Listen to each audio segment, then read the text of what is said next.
Good morning students, welcome to the statistics class once again. In the previous video you have seen, I have explained to you about the classification, how important it is, the classification, what is classification, and at the same time I have told you about the objectives of classification. Okay, so today we'll learn regarding the types of classification, students, the types of classification. So how many types we have? Okay, so what are those we need to understand, students? Okay, clear? Right, the types of classification.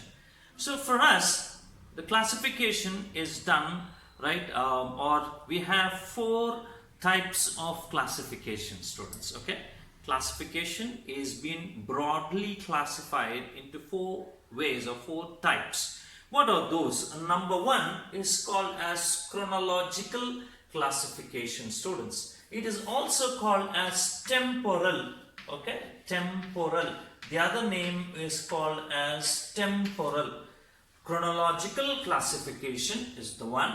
Number two is called geographical classification. We also call this to be as a spatial classification, students. A spatial, S-P-A-T-I-A-L, spatial classification. And the third one is called as qualitative classification, and the fourth one is called quantitative classification. Most of the data that we collect, right, always will almost group into these four categories itself, students. Okay, all the data that we find out or we collect, they can be classified into these four categories itself. Apart from this, I don't think so there is any other way of classifying the data. Okay, so these are the four types of classification. Number one is called as chronological classification, or it is called as temporal classification. And number two is called geographical classification, or it is called as spatial classification. And the third one is called as qualitative classification, and the fourth one is called as quantitative classification. Okay, so let's study each one in detail and how we can represent the data. Okay, the first one, students, chronological classification. Chronological means it's all the data according to time. If we classify the data according to time, students. Chronology means according to time, happening of events according to time when we arrange it. So that is what is chronology. Is it right? So when we have the data arranged according to the time, then we call that to be as a chronological classification, students. Classification with regard to time. Very simple definition. Classification with regard to time, or classification with regard to time is called as what? Chronological classification. So how do you do it? Right. For example, you collect the data about profits, profits of a company in the various years. Okay, you have collected the data about their profits of a particular shop or a particular industry or a particular company, right? You have collected the data of 10 years or maybe some 5 years data that you have collected. And now once you take all the data and when we arrange the data according to time, then that type of arrangement is called as chronological arrangement or a chronological classification, students. Like for example, as I said, profit, students. So how do we write it here as year? Okay, the first column would be year and the second column would be all about the profits. And all about the profits, we are doing it in maybe in thousands of rupees. We'll just say it like this. Okay, so I can write it this way. Right, what it would be? We'll start from the year 2015. 2015, some 200,000 rupees profit he has. Something like 2 lakhs profit he got. So in 2016, he got somewhere around 175. Then 2017, he got around 210. In 2018, he got the profit as 195. So like that, once you collect the data and when we arrange the data, this type of arrangement is called as chronological arrangement, students. Okay, this type of classification is called as chronological classification. Okay, what is that we can see here? This year represents the time. According to the time, we are representing the value, students. Is it right? According to the time, we are representing the value. So that is the reason why this is called as chronological classification. Is that clear? Chronological classification.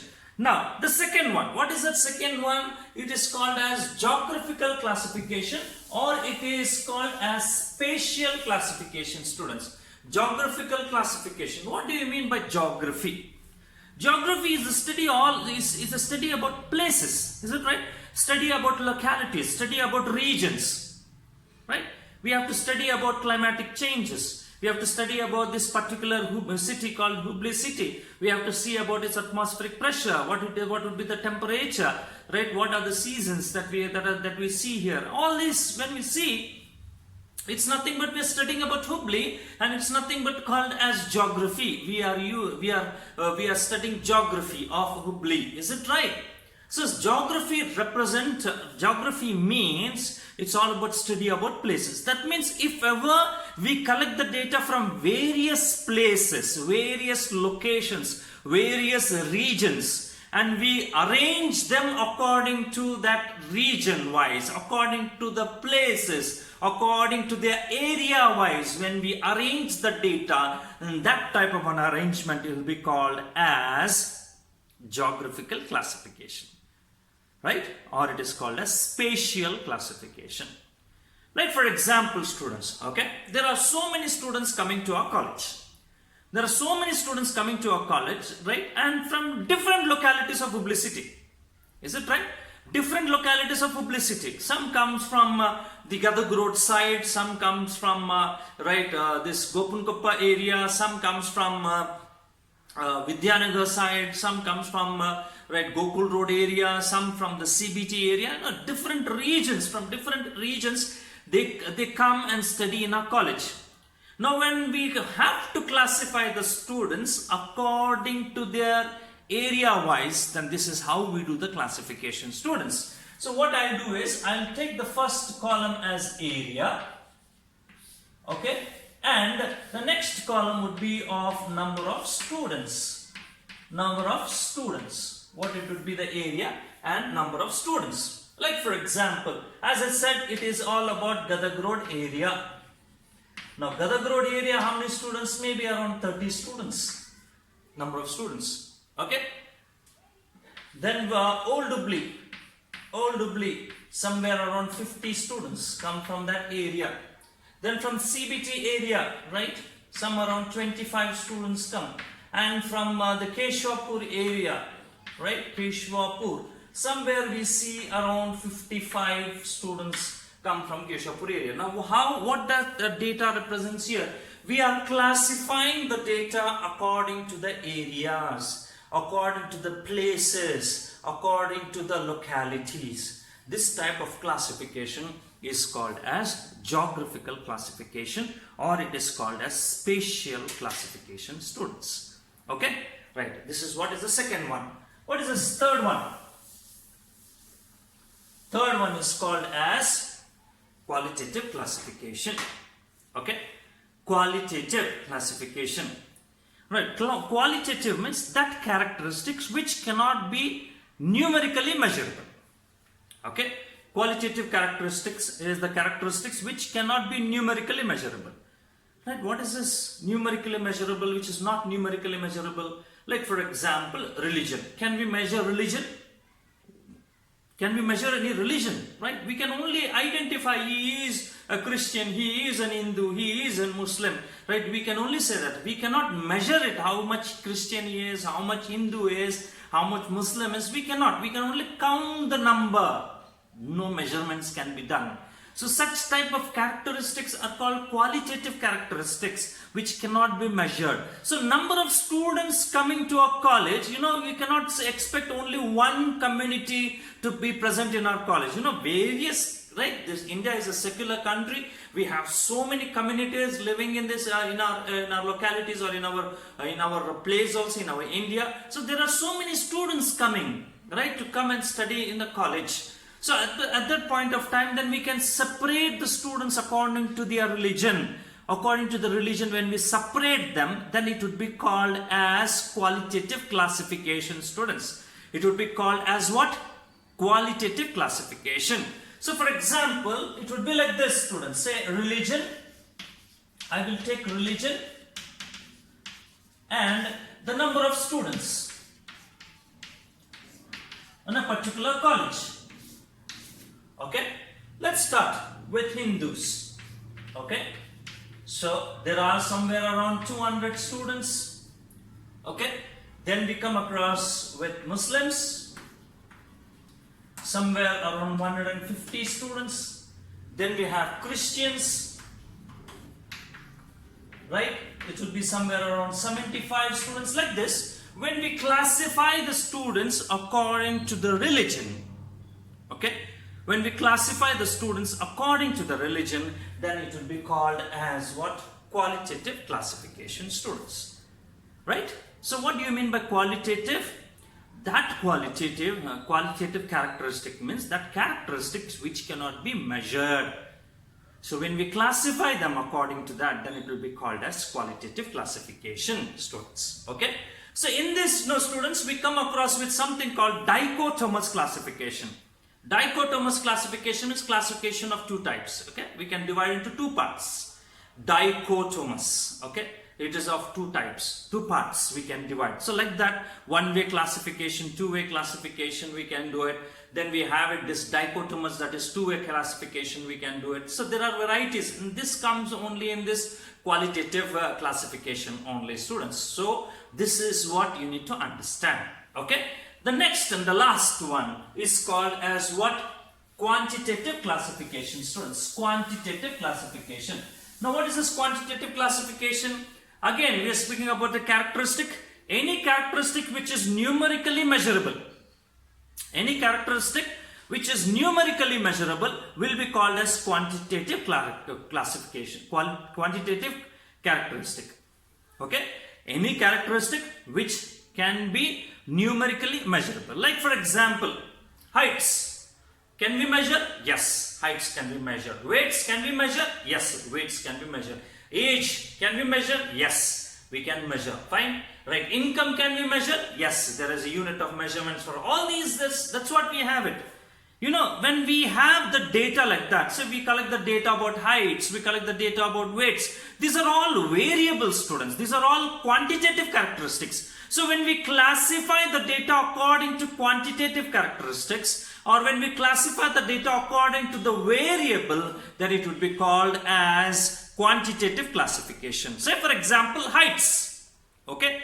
So when we go and collect the data from different people, we collect the data from different persons, and each person will be having different heights. Correct? So on that basis, how to do that? So we have varieties of data, varieties of data about heights. So again, we can group them.